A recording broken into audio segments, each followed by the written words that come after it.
ايه اكبر عضو موجود في عقلنا؟ هو المخ. رائع. بيعمل ايه المخ يا لولي؟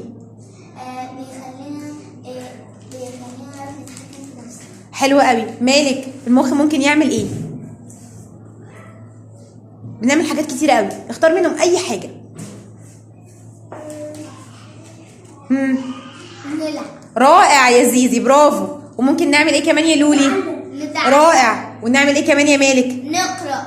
رائع. ها، ممكن ايه كمان؟ نقفز، صح؟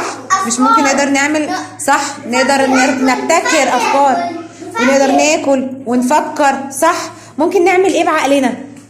نلعب، صح؟